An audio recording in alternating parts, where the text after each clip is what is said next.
all the gin joints in all the towns in all the world.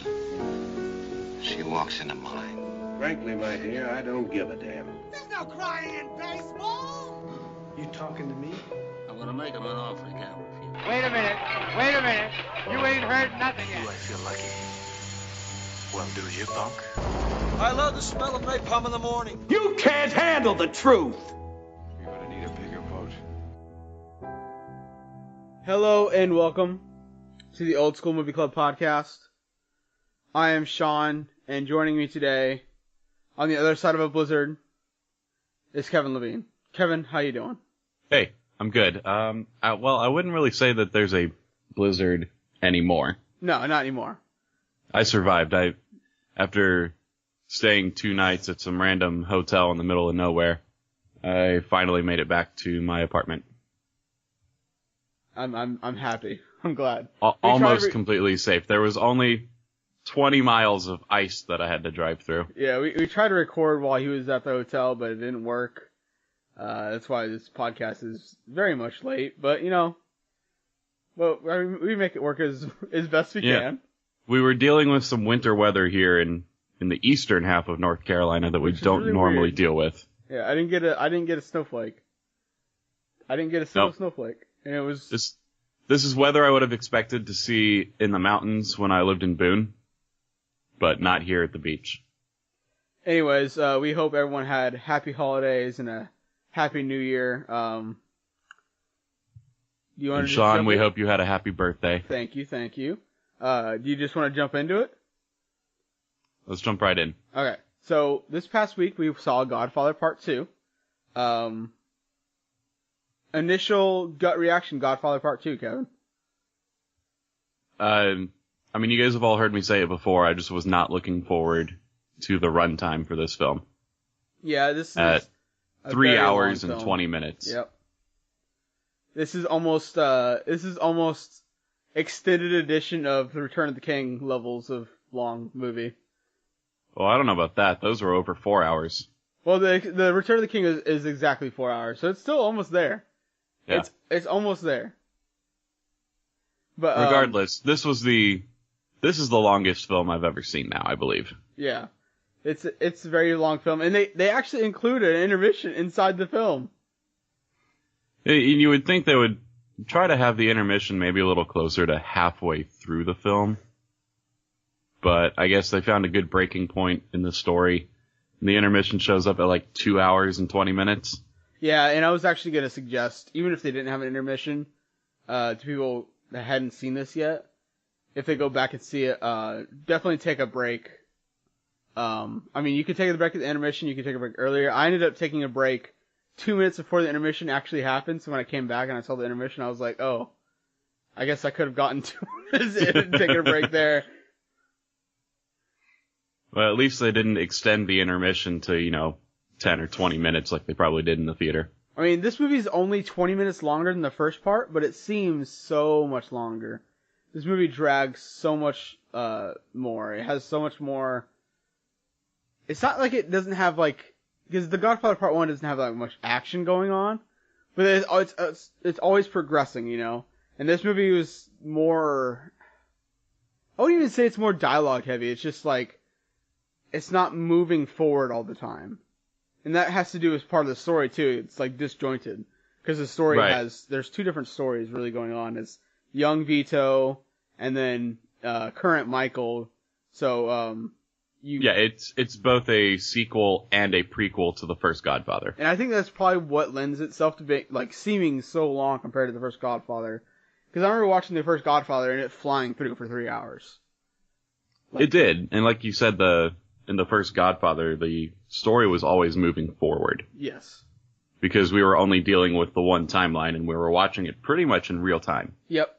And it skipped around a couple times, but with Godfather Part 2, you mentioned the disjointed timeline, and we're looking at completely different decades. Yes. I mean, and jumping back and forth between them. Yeah, it follows Vito through, how he got to America, and what was his life like in Italy when they, before he even got here, and how he got his name to, how he became a mob boss. And then Michael's going through his current struggles. Let's talk about the Vito storyline first. And actually, I want to ask you, what do you think about the two different, how they did the two different storylines, like the prequel and the sequel combined? Right. So I think they did it very well.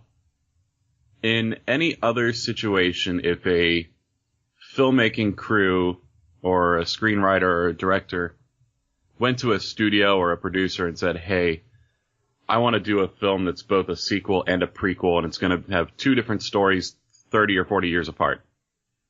There's no business that, but that's not how it has no business being as good as it is.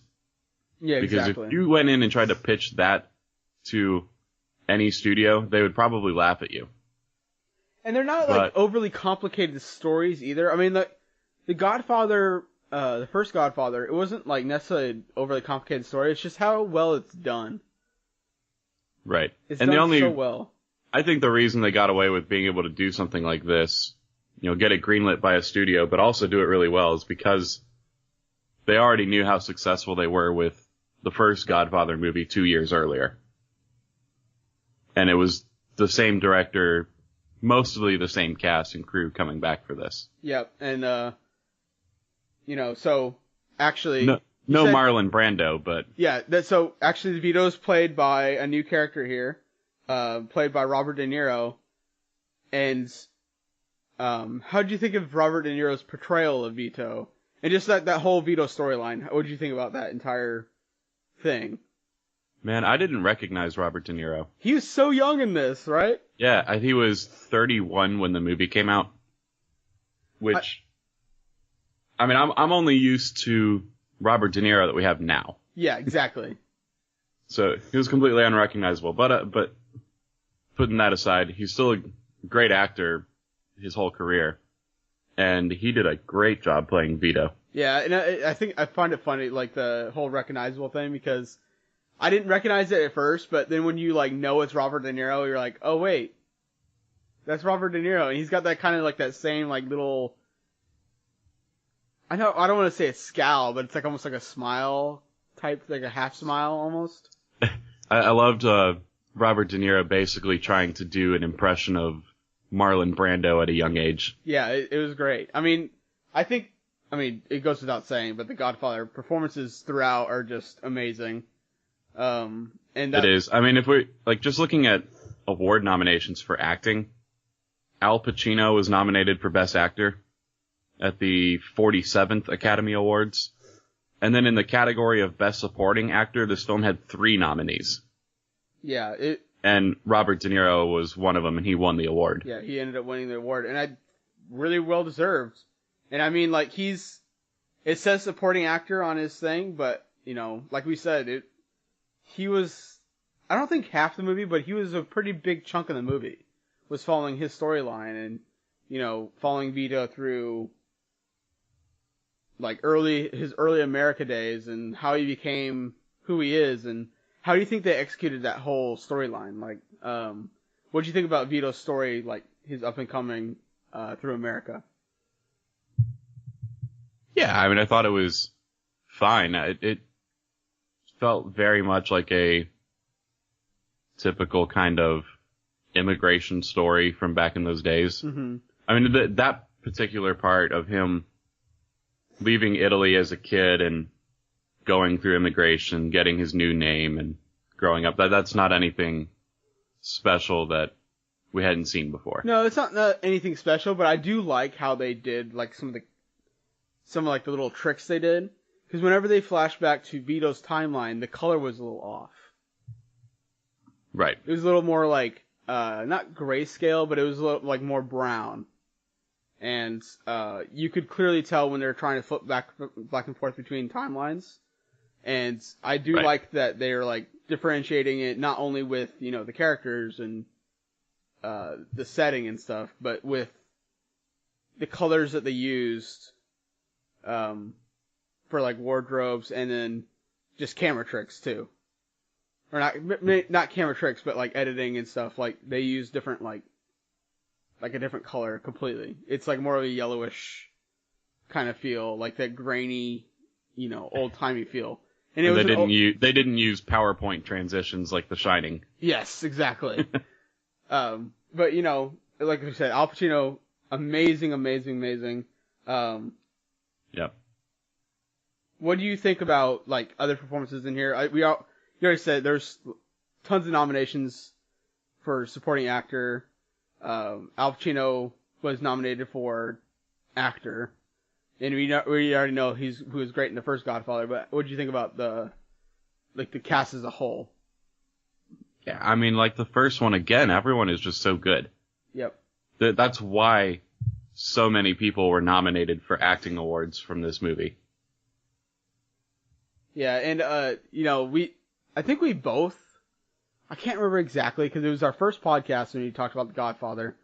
Right. But I think we both had a problem with, was it Connie who was like doing all the screaming and stuff? You know, when her husband was abusing her and stuff. Was it Connie or was it some other character? I think it was Connie. Right. Yeah, I don't remember. Yeah, but anyways, you know, that was a little kind of hammy in the first one, but she did a lot better in the second one. And I cannot point out a single bad performance in this entire movie. Honestly. Not at all. And that just, it makes, like, you have to have good performances to make these kind of movies, because, like I said earlier, there's not that much action. There is a little bit. I mean, there is sometimes when someone gets shot or something, and some sort of espionage, but really it's dialogue driven, and you're on the edge of every single piece of dialogue, and you want to know what's going on and happening, and it's just, like in the first one, the acting is what grabs you. It's a very acting-driven movie, and I love it. But I want to ask a question to you, and it's a question that everyone has after coming out of watching both of these films. What's your favorite? The first one. Me too. Any particular reason why the first one's your favorite? Because I have a particular reason why. Well, and we've kind of touched on it already. It's the fact that the first one, even though it had, you know, a longer runtime as well, I think that one was 177 minutes.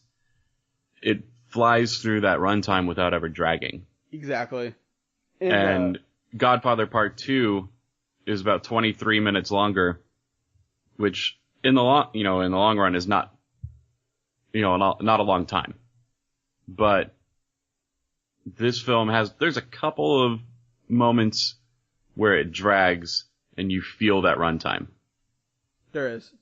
It still doesn't take away from it being a great movie, because no, I think we both agree that's a great movie. Absolutely. Particularly for me, as much as I like Al Pacino in this role in Godfather Part 2, one, I think that Vito, I know this isn't Al Pacino, but Vito is so much more threatening. And I know that's like... In the first film? In the first film. Like, I know that's like, he's coming up, he's not supposed to be threatening all the time. But in the first film, he's so much of a presence, and he's not even in that film that long, honestly.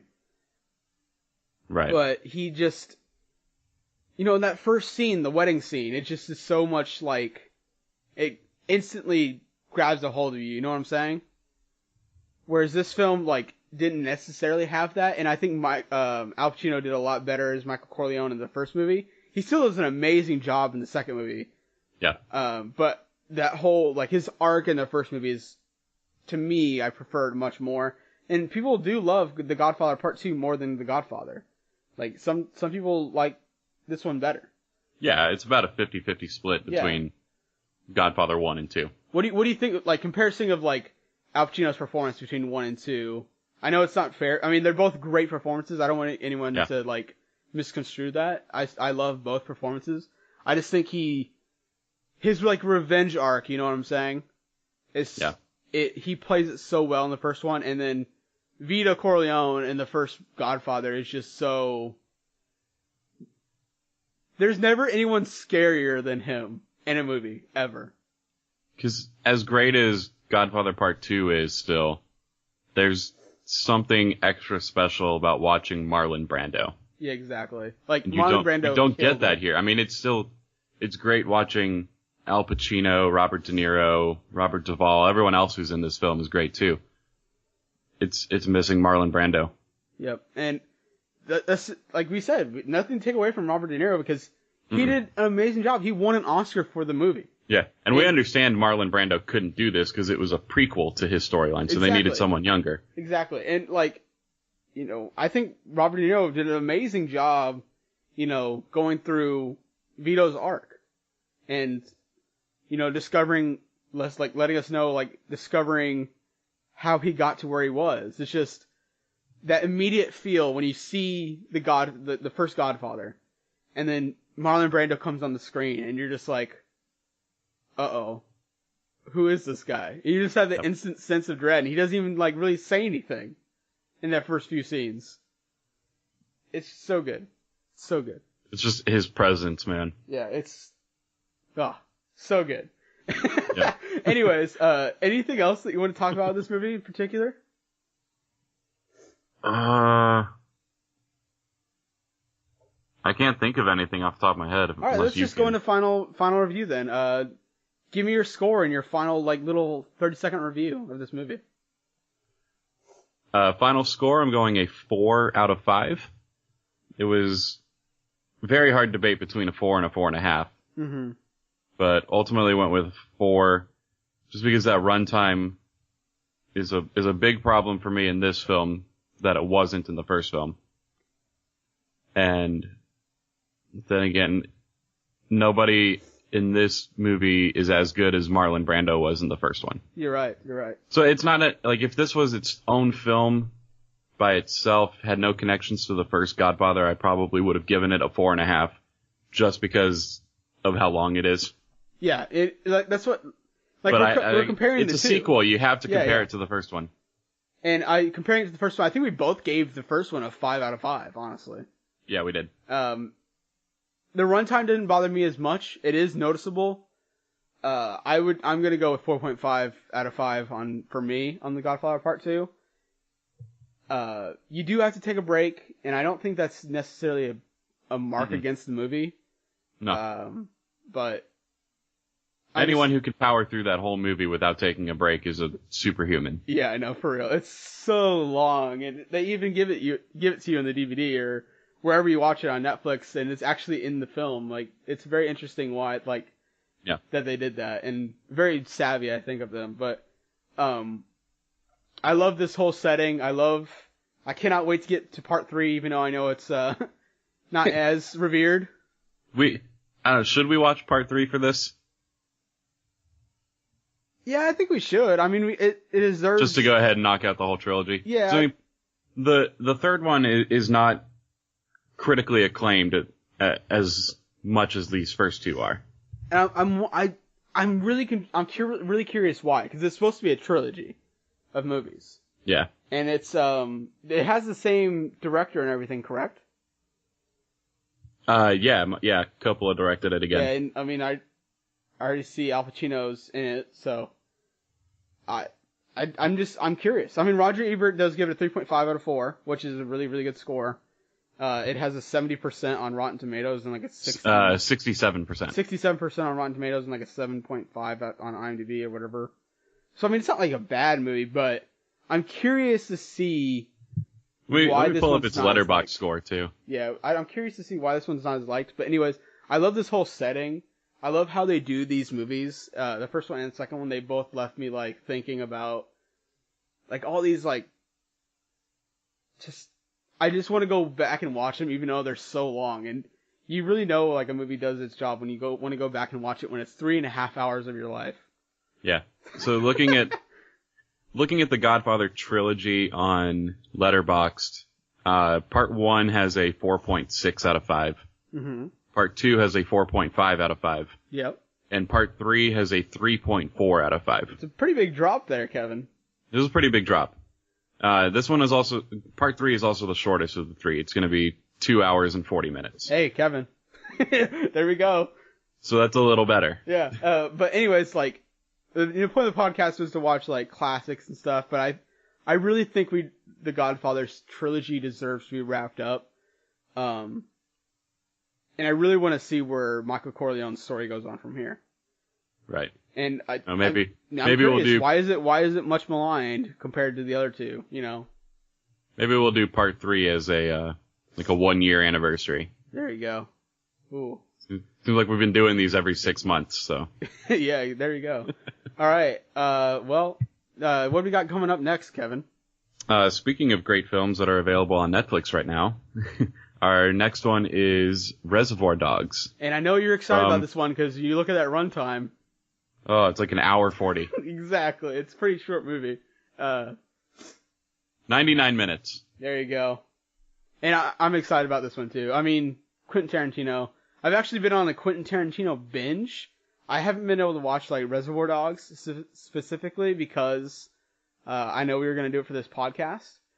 But yeah. I watched Hateful Eight. I watched Inglourious Bastards. I watched all the ones on Netflix basically. I just like binged them all. And except for this one. I'm on a Tarantino binge. Yeah, I really like Tarantino's work and mainly his dialogue. And we were just saying with The Godfather, like how it's a dialogue-driven movie and there's really not that much action involved. And there is action involved in Tarantino movies, but it's very, very dialogue-heavy. And I've just more and more I've liked those kind of films. Just like they are dialogue-heavy as well, but there's definitely a good amount of action to them. There is. It's not like they're just sitting in a room for. Well, they are, but whatever.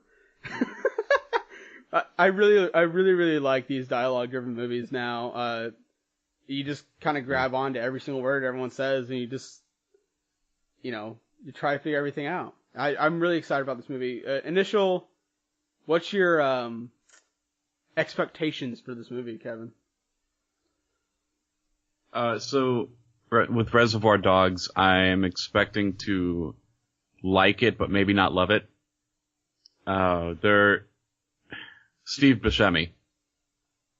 I can't stand Steve Buscemi. So I know whenever he's on screen, I'm just going to want to gouge my eyes out. Oh no. I think he's on screen for the majority of the movie, Kevin. I know. But I mean, I had the same problem with The Big Lebowski. Yeah. And there's a movie that I don't know when it's coming out, if it's coming out at some point this year, that I saw at a festival. It's called The Death of Stalin. Stars Steve Buscemi as well, and it's just he's such a cringeworthy human being. He is a good actor though. I mean, like he's a cringeworthy actor to me. Well, he's probably a better human being than he is an actor. Let's see if Reservoir Dogs can subvert your expectations, Kevin, about Steve Buscemi. We'll see. I hope they can. I hope it can, because actually, if you still have that kind of take I hope coming so out too, of because movies, most of the problems I have with Steve Buscemi end up happening in Coen Brothers films, and this one's a Tarantino film, so it should be better. Well, that's what we got going on Reservoir Dogs for next week. Let us know what else you guys wanted us to see. All right, Kevin. Where can they find you? You can find me at kevwatchedafilm.com for all of my reviews, articles, award predictions now that it's award season. My Golden Globe predictions are up there, and the Golden Globes are actually tomorrow night, Sunday night, January 7th. So check those out, see if I was drastically wrong or surprisingly awesome at guessing this year. All right, give us a quick hot take, a Kevin Levine hot take, to get us excited and wanting to go over there and watch it real quick, or look at your rewards real quick. Well, what kind of hot take you thinking? I don't know, something off the wall. What do you got? What do you got that no one else has got? I don't think I have anything that no one else has. Look, this isn't who I want to see win. This is just who I think is going to win. If it was who I want to see win, it would be a whole bunch of hot takes. Well, give me one. I cannot stand Gary Oldman in The Darkest Hour. Ooh, that is a hot take. Mm-hmm. I mean, let me say, I shouldn't say I can't stand him. He is good, but I think the performance is very overhyped and very much about how he looks like Winston Churchill, which is not a credit to his acting. That's a credit to Makeup Squad. Makeup and costume. Yeah. I thought his performance is good. It is, nomination worthy, but it's not as good as Timothée Chalamet in Call Me by Your Name, or Tom Hanks in The Post, or probably Daniel Day-Lewis in Phantom Thread, which is a film I haven't seen yet. And I haven't seen Darkest Hour, but I do know that is the pick for everybody, and everyone loves Gary Oldman in this film. So, hot takes by Kevin. You can follow the show on Twitter at OldSkoolMovieSK. All right, Kevin. Go watch movies. Go watch movies.